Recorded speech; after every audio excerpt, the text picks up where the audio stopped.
আজ ছিল flight lieutenant তৌকিরের সলো ফ্লাইট ট্রেনিং। এদিনই চলে যেতে হলো তাকে। সলো ফ্লাইট ট্রেনিং হলো একজন পাইলটের ট্রেনিংয়ের শেষ ধাপ। ফাইটার জেট অপারেট করার জন্য একজন পাইলট যে হাই স্কিল সেটি প্রমাণিত হয় সলো ফ্লাইটের মাধ্যমে।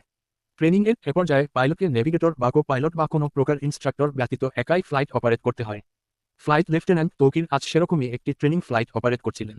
যে কোনো প্রকার ট্রেনিং ফ্লাইট সিভিলিয়ান এরিয়া থেকে দূরে হয়ে থাকে, তবে সলো ফ্লাইট সাধারণত আরবান এরিয়াতেই হয়ে থাকে।